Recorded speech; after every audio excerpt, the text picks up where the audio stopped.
कोल्हान का आपने जिक्र किया ना, बीजेपी साफ हो गई। सर एक बार नहीं, थोड़ा सुनिए, हाई कोर्ट वाले पर कैसे अभी कर लीजिएगा ना 1 मिनट, अभी क्योंकि वो मैनिफेस्टो वगैरह सब पर आ गया। हाई कोर्ट पर उन्होंने बोला है, हाई कोर्ट का ऑर्डर है, वो जरा पढ़ना जरूरी है। अभी 1 मिनट सर, उनकी बात हो जाए पूरी, क्योंकि उन्होंने कह दिया कि हाई कोर्ट ने कोई ऑर्डर नहीं किया है। अच्छा ठीक, दोनों में बहुत अंतर है। अभी कोल्हान की बात हुई, आज प्रधानमंत्री की सभा शायद देने में बहुत अंतर कोल्हान में ही हो रही है, और ये वो जहां एरिया बीजेपी बहुत निराश हुई थी पिछली बार, अगर यहाँ बेहतर करती है तो मतलब बहुत अच्छी परिस्थिति में होगी। बिल्कुल, अगर भारतीय जनता पार्टी 2 ही क्षेत्र है जहां बहुत बुरा प्रदर्शन रहा था, एक तो संथाल परगना और एक कोल्हान का क्षेत्र है।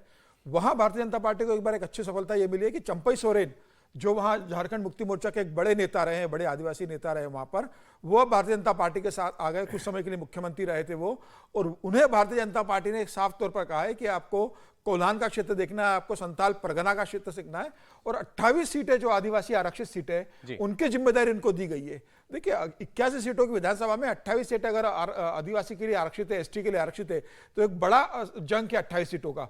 और भारतीय जनता पार्टी को 2024 में 2019 के चुनाव में यहाँ नुकसान उठाना पड़ा था। इसका बड़ा सीटें झारखंड मुक्ति मोर्चा और कांग्रेस के खाते में गई थी।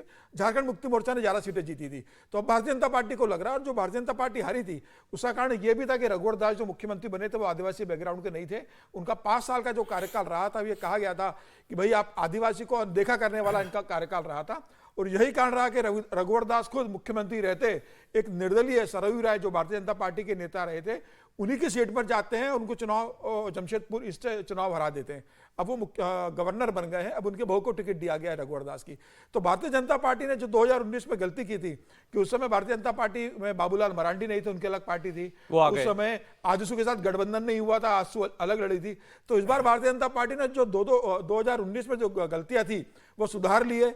इस बार भारतीय जनता पार्टी ने आजसू गठबंधन कर लिया है। इस बाबूलाल मरांडी भारतीय जनता पार्टी में आ गए हैं, चंपई सोरेन आ गए। भारतीय जनता पार्टी ने 2 बहुत अच्छे नेता वहां लगाए।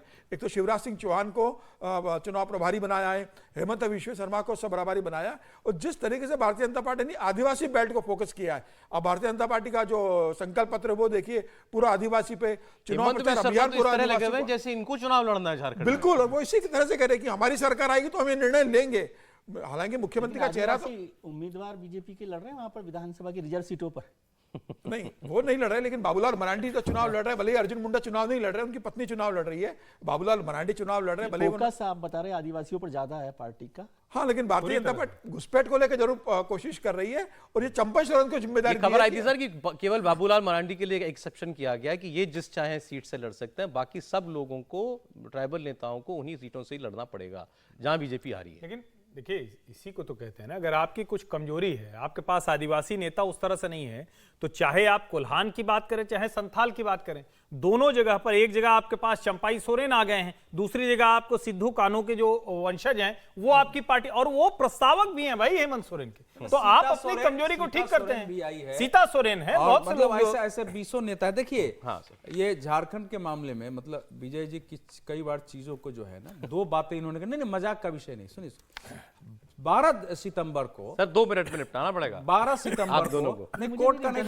केवल उस पर स्पष्टीकरण है। नहीं, सुनिए, 12 सितंबर को झारखंड हाई कोर्ट में एक रिपोर्ट पेश की गई।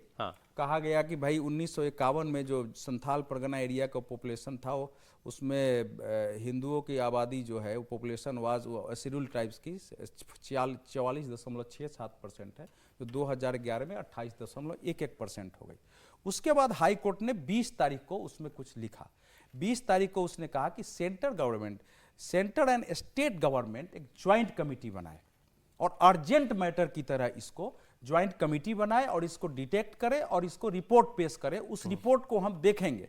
और उसने लिखा है कि ये मैटर अर्जेंट है जो हमारे पास आ रहा है, और ये पूरा हम देख रहे हैं। तो इसलिए इसको कहना कि कोई वर्डिक्ट अलग होता है, उसमें स्टेट गवर्नमेंट कमिटी में कमिटी बनी कि नहीं बनी, नहीं बनी, नहीं बनी, नहीं, स्टेट गवर्नमेंट कमिटी बनाने के बजाय वो सुप्रीम कोर्ट आ गई, स्टेट गवर्नमेंट। और सुप्रीम कोर्ट में कपिल सिब्बल और बाकी लोग उसकी लड़ाई लड़ रहे हैं। इतना ही तो कहा कि इसकी वर्डिक्ट रिजर्व्ड है हाई कोर्ट। और मैंने कहा कि सरकार ने, केंद्र सरकार ने अपनी रिपोर्ट सबमिट कर दी। आप कोई उससे ज्यादा जानकारी ये कमिटी नहीं बनी। सुनिए जो कमिटी नहीं, लेकिन जो 12 तारीख की वही रिपोर्ट बता रहा हूं। अरे सर, मोटी बात ये ना कि हाई कोर्ट ने इसको बहुत गंभीर मामला माना, अर्जेंट मामला माना, और स्टेट और सेंटर दोनों को कमिटी बनाने, मिलकर कमिटी बनाई है जो लोग हैं उनको चिन्हित करिए, उनको उनकी संख्या बताइए, उसके बाद हाईकोर्ट जो है उसको देखेगी, फिर उस पर अपना वर्डिक्ट देगी। अच्छा, ठीक वो है सर। बनी नहीं और वो जो है विषय सुप्रीम कोर्ट पहुंच गया बनाने के पहले, तो ये क्या है ये स्टेट गवर्नमेंट का। एक